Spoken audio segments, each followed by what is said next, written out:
my entire life, my entire career, they told us that the energy calorie balance model is the way to go. This is the old way, and the way most of us have tried again and again.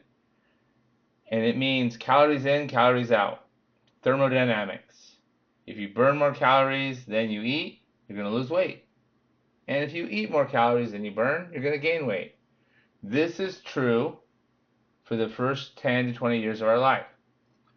When we get older and our hormones change, this is not as true. And it turns out that we don't even know what a calorie is, not in humans.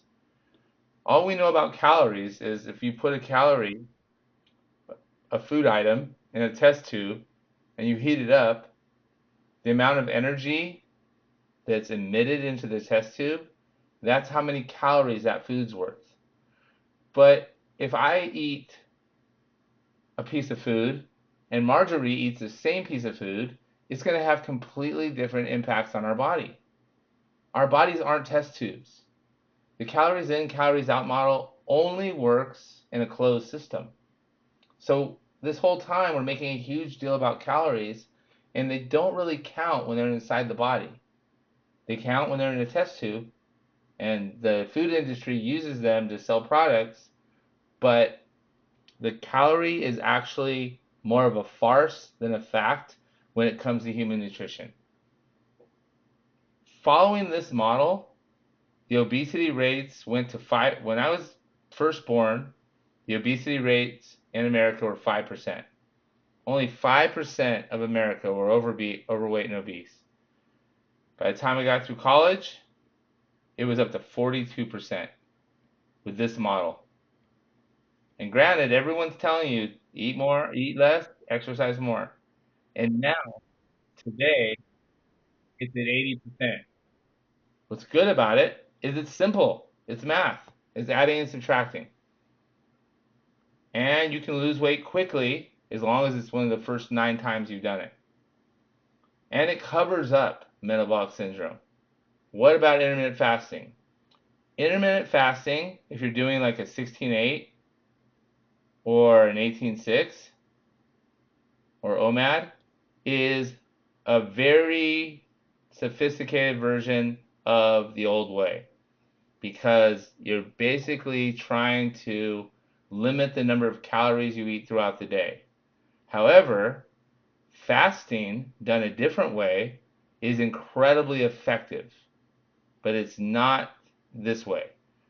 Intermittent fasting, keto, Whole30, paleo, Weight Watchers are all versions of the old way, the calorie balance method.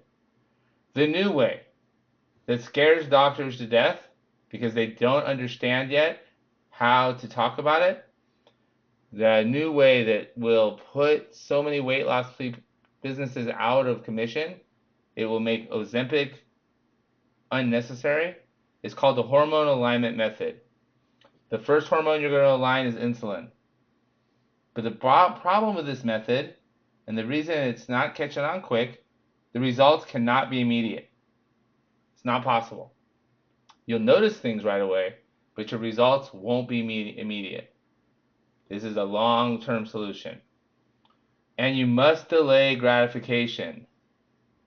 No one likes to delay gratification, not just with results, but with your food. You cannot eat throughout the day.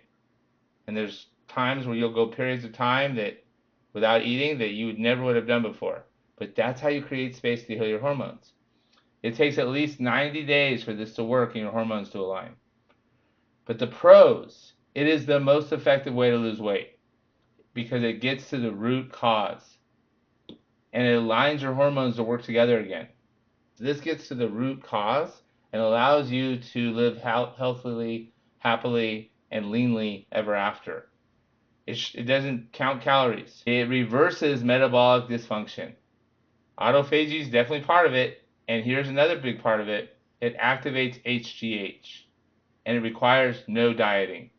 Yay for this model.